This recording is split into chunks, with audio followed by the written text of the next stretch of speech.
A vibration echoes through the cosmos, a question whispered by one of history's most formidable minds, a man who dared to map the unseen territories of the human soul.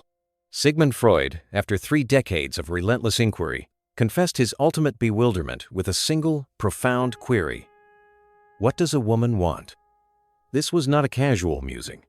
It was the admission of a pioneer standing at the edge of a vast, untamable wilderness. He had discovered that female sexuality was not a gentle stream, but a raging ocean, a force of nature with the power to shape civilizations, to shatter empires, and to dictate the very destiny of every man who dares to love. Within the next 20 minutes, you are going to receive a transmission of this forbidden knowledge. We will journey into the heart of Freud's most controversial and buried findings, uncovering the dark secret that modern psychology has desperately tried to conceal. This is not merely about desire. It is about the raw, unfiltered, universal laws that govern our existence. Prepare to have the veil lifted. What you are about to learn will permanently alter your perception of relationships, power, and the feminine divine. You will see the world in a way you can never unsee. If this message already resonates with a truth deep within your spirit, acknowledge this alignment by typing "I resonate" in the comments below. And join our tribe of seekers by liking and subscribing, for the journey is just beginning. Imagine a woman, not just any woman, but the archetype, the one who haunts your dreams, the one who shattered your heart, the one you still crave with a soul-deep yearning despite the searing pain of your history together. She is the embodiment of a mystery that has puzzled sages and kings for millennia. Now, picture Freud, the master cartographer of the psyche, a cigar held thoughtfully in his hand, leaning forward in his worn leather chair. His eyes gleam not with simple intellect, but with the weight of a forbidden understanding, a knowledge so potent it would make most men tremble and recoil. He would tell you this: her desires are not what you think, her love is not what you believe, and her power over you is a force far more ancient, far more primal than civilization itself. Freud's exploration into the labyrinth of female sexuality wasn't merely controversial. It was dangerous. It was a sacred and perilous excavation. He peeled back the delicate, polished veneers of polite society, of social conditioning and moral posturing, and he exposed the raw, elemental drives that govern attraction, love, and the sting of betrayal. What he unearthed was so unsettling, so profoundly disruptive to the established order that even his own disciples, men like Carl Jung, initially recoiled and later sought to bury it, to soften its edges, to make it more palatable for a world not yet ready for such a stark revelation. But why? What truth was so terrifying? It is because Freud's insights reveal a universal law that most men are not prepared to hear, a truth that challenges the very foundation of their perceived reality. Women's sexuality is not passive. It is not a gentle flower waiting to be plucked. It is a force of nature, chaotic, unpredictable, and often, in its purest form, mercilessly aligned with the cycles of creation and destruction. Let me tell you a story, a case study that Freud himself would have recognized as a perfect echo of this primordial truth. In the gaslit streets of 1880s Vienna, a young woman named Bertha Pappenheim, immortalized in Freud's case studies as Anna O., became the most famous hysteric in history. She was a prisoner in her own body, suffering from inexplicable paralysis, terrifying hallucinations, and a fractured personality that split her consciousness into warring factions. The medical establishment was baffled. They saw only sickness, a broken mechanism. But Freud and his colleague Joseph Breuer looked deeper. They listened. And in the listening, they discovered the key. Here is the shocking, paradigm-shattering truth. Her symptoms, the paralysis, the visions, the very fabric of her illness, began to dissolve and vanish the moment she was given the space to speak about her repressed sexual desires. The energy that had been pathologized, that had been turning inward and attacking her own body, was simply a creative life force that had been denied its rightful expression. Freud's conclusion was an earthquake that shook the foundations of Victorian medicine. Hysteria was the direct result of suppressed female sexuality. Think about that for a moment. A woman's body, her very nervous system, could literally shut down, could manifest profound illness from the sheer weight of unspoken, unacknowledged, and unlived lust. A divine energy, when dammed up, becomes a poison. The creative impulse, when denied, turns to destruction. And if that revelation wasn't explosive enough for the tightly corseted world of his time, Freud ventured even further into the abyss. He didn't just see this repression as a personal tragedy. He identified it as a cultural catastrophe. The Victorian era, with its rigid moral codes and its terrified denial of the body, had turned the sacred river of female desire into a stagnant, taboo swamp. The consequences were not just personal neuroses. They were catastrophic for the collective soul. But here is where the path grows darker, where the journey takes us into the most hidden chambers of the human heart. Freud claimed that all women, on a deep, unconscious level, secretly desire their fathers. Yes, you heard that correctly. This is the Electra complex, Freud's controversial counterpart to the male Oedipus complex.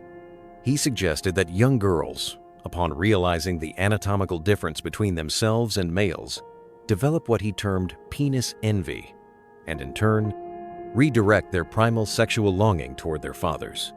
This wasn't just some abstract academic theory. Freud meticulously documented case after case of women whose neuroses, whose strange and compelling fetishes, and even whose marital choices were all dictated by this unconscious fixation, this unresolved resonance from childhood.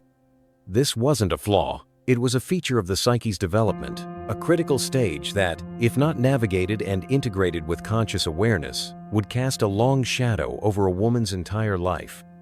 One of his most chilling examples? A woman who could only achieve orgasm while fantasizing about herself as a prostitute being dominated by a man who embodied the authority and power of her father. Now, before you dismiss this as mere Victorian-era madness, a relic of a bygone era, ask yourself this. How many women do you know who are inexplicably, almost magnetically, drawn to older, authoritative, often unavailable men? How many women do you see wrestling with what is casually dismissed as daddy issues, a pattern they themselves cannot explain? Freud would say, with a knowing look, that it is not an issue to be fixed. It is an instinct, a spiritual homing signal that has lost its way. It is a deep, unconscious quest to resolve a primal bond, to heal a foundational relationship that sets the frequency for all future attachments. His most infamous patient, a young woman known as Dora, was an 18-year-old girl sent to him for treatment of depression and nervous coughing fits. After months of painstaking analysis, Freud dropped a bombshell that sent shockwaves through her family. Her symptoms, he concluded, were caused by a complex web of repressed desires, including a powerful unconscious attraction to her father's mistress. Even more shocking? Dora, upon hearing this interpretation, abruptly walked out on Freud, refusing to accept his diagnosis. For a century, historians have painted this as Freud's greatest failure, a moment of analytical overreach. But what if Dora wasn't rejecting his analysis? What if she was terrified of it? What if the truth was so unbearable, so shattering to her conscious identity, that she would rather live in the familiar prison of her illness than face the terrifying depths of her own unconscious mind? This is the power and the terror of Freud's work. It doesn't just describe female sexuality. It unlocks it, revealing the hidden machinery that operates beneath the surface of our lives. And once you see it, once you truly perceive this pattern, you will start noticing it everywhere. Freud's discoveries aren't just academic curiosities. They are survival tools for navigating the treacherous waters of human relationships. If you've ever wondered why so many women are drawn to bad boys, despite consciously claiming to want a nice guy, or why some women seem to repeatedly sabotage their own happy relationships, or why female desire can often seem so irrational, so contradictory, even so self-destructive, Freud has your answers. Because beneath the makeup, the social media posts, the carefully curated personas, women are still guided by these primal energies. And these energies follow the laws of instinct, not the neat and tidy rules of logic. But Freud's darkest revelation, the concept that truly sealed his fate as a pariah in many circles, is yet to come. Now, we must expose the female death drive. Freud didn't just study desire, the life force he called eros. He also studied destruction, He theorized the existence of a parallel drive, an unconscious impulse toward chaos, self-sabotage, and even total annihilation. He called this force Thanatos, the death drive. And what Freud really understood, the truth that modern psychology refuses to confront, is that women have a unique, profound, and often more intimate relationship with this force. Think about the women in your life, the ones who seem to thrive on drama, the ones who leave good, stable men for abusive ones, the ones who seem addicted to their own suffering. Freud would tell you this isn't an accident, it is by design. Let me show you what he meant. In 1895, Freud treated a young woman who had it all. She was beautiful, intelligent, from a wealthy and respected family, and was engaged to a man she claimed to deeply love. Yet, mere weeks before her wedding, she threw herself in front of a horse-drawn carriage in a clear suicide attempt. She survived, but when Freud dug deeper, he uncovered something truly chilling. She didn't want to die. She wanted to ruin the wedding. Why? Because the closer she got to the stability and predictability of happiness, the more unbearable it became. Her unconscious mind would rather detonate her entire future than face the terror of actually having to live it, to be content within it. Freud called this Thanatos, the death drive, and he believed, based on his clinical experience, that it was stronger, more present, and more influential in women. Now, before you dismiss this as sheer misogyny, consider the evidence written across the pages of history. History is littered with women who embodied this death drive. Take Lucrezia Borgia, the infamous Renaissance noblewoman, rumored to poison her lovers after a single night of passion, not for political gain, but for the sheer, intoxicating thrill of wielding the power of life and death. Or consider Elizabeth Bathory, the Hungarian blood countess, who legend says bathed in the blood of virgins to preserve her youth. These weren't just monsters. In Freud's eyes, they were extreme case studies, women whose fundamental life force, their sexuality, was inextricably fused with destruction. But here's the uncomfortable truth. You don't need to be a serial killer to have this instinct.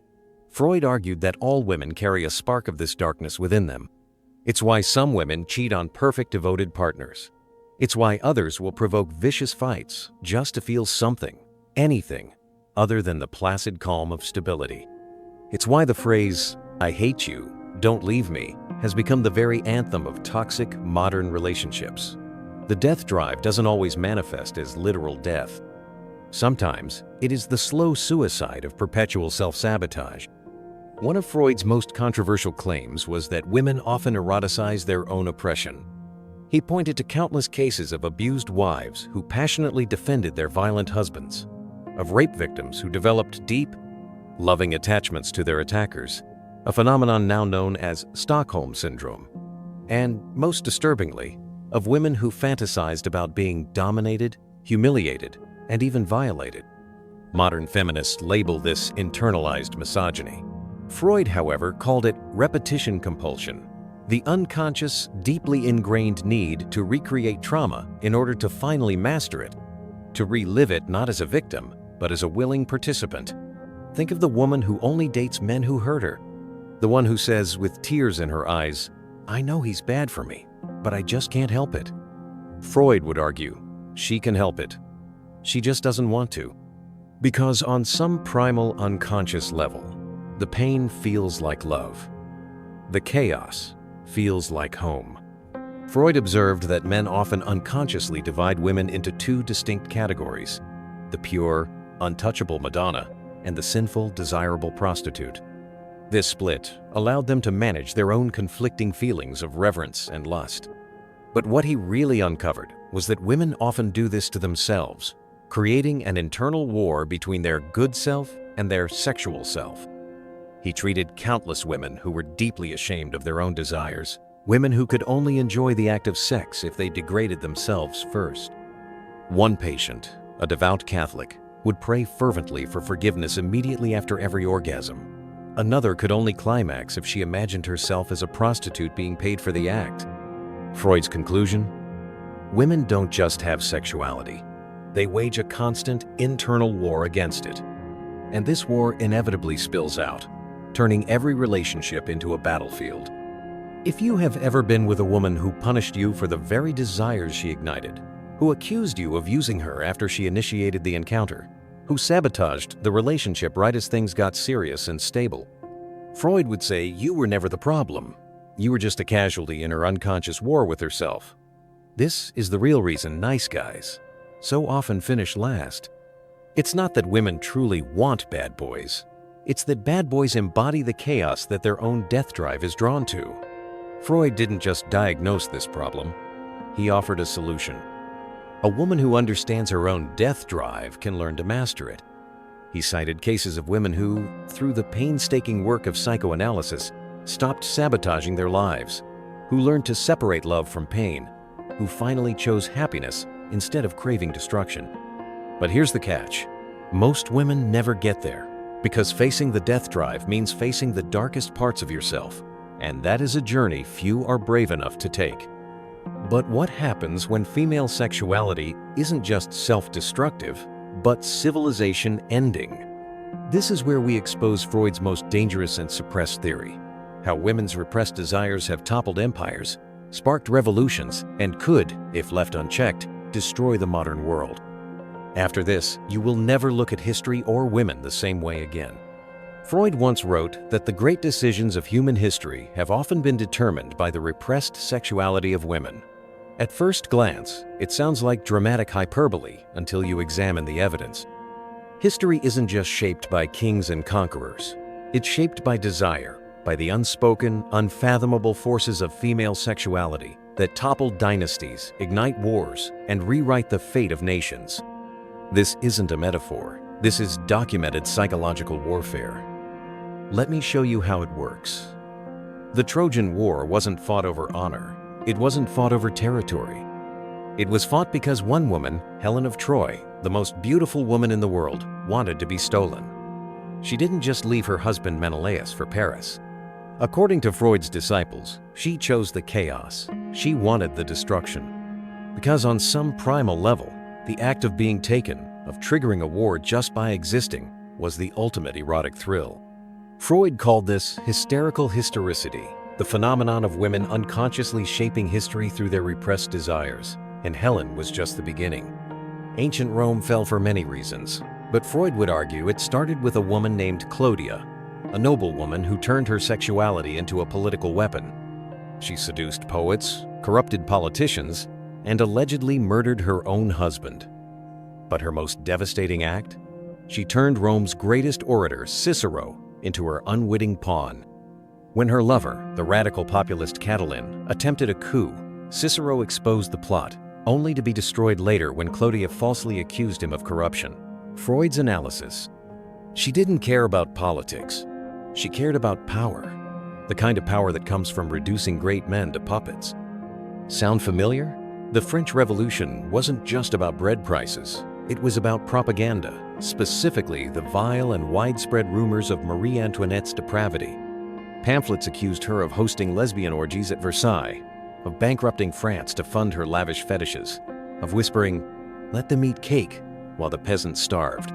None of it was true, but Freud would argue it didn't need to be. The fantasy of the queen as a sexually insatiable monster was more explosive, more motivating than reality. The revolutionaries didn't just want to kill Marie Antoinette. They wanted to punish her for the idea of her. This is the death drive on a civilizational scale. Freud's era was obsessed with hysterical women, middle-class wives who suffered from mysterious fits, paralysis, and nervous disorders. Doctors of the time prescribed vaginal massages to relieve their symptoms, the original hysteria treatment. But Freud saw the truth. These women weren't sick, they were starved. Repressed by rigid Victorian morality, their sexuality mutated into illness. Their bodies screamed what their mouths couldn't say, and in their suffering, they unwittingly birthed modern psychology. Because Freud's entire career began with one realization: female desire is so powerful, it can literally rewire reality if it is denied. Fast forward to today. The players have changed, but the game hasn't. Women who sleep with rock stars knowing they'll be discarded, because the destruction is the point. Women who marry rich men just to ruin them, because the power is the drug. false accusation cases, where women retroactively recast consensual encounters as assault because the narrative of victimhood is more intoxicating than the memory of pleasure, Freud would say. This isn't new. It's archetypal. The death drive doesn't disappear. It adapts. If you think this is just history, you're wrong. Because right now, there are women dating men they despise just to fix them, sabotaging stable relationships to chase chemistry, and weaponizing social movements to relive past trauma. Freud's warning? Until women confront their own darkness, men will keep paying the price. But there is a way out. This is the final revelation of Freud's unpublished solution, the forbidden technique he used to immunize men against female chaos. And once you have it, no woman will ever unbalance you again. Freud spent his life unraveling the chaos of female desire, but he left behind something far more valuable than warnings. He left a weapon, not a sword to wield against women, but an armor for men, a way to navigate the storm without drowning in it. This isn't about manipulation. This isn't about control. This is about seeing clearly, about understanding the forces at play so they can no longer play you. Let me show you how it works.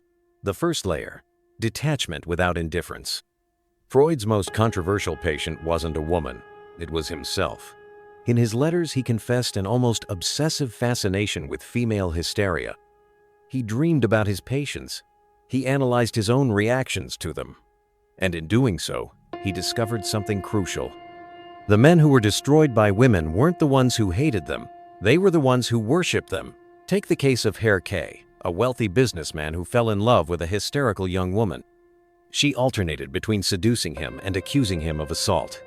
By the end, he was begging Freud for help, his fortune and sanity in ruins. Freud's diagnosis? Herr K. didn't love her. He was addicted to her. The solution? Detachment. Not as coldness, but as observation.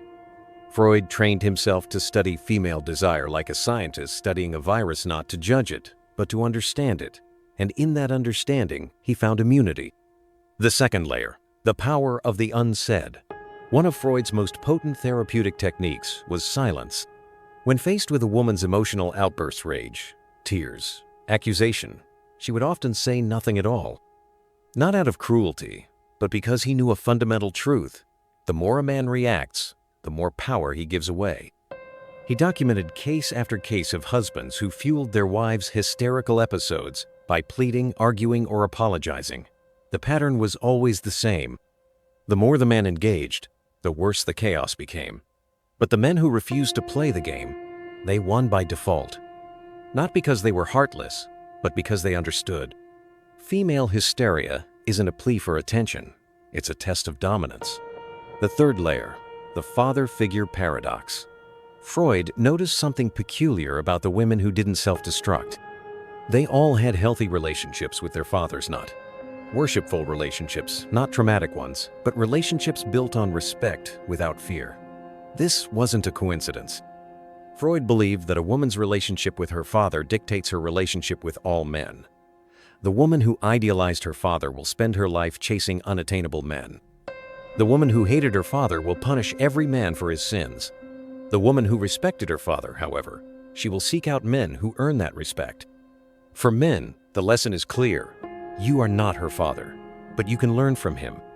The fourth and final layer, the art of sublimation. Freud's greatest insight wasn't about women, it was about men.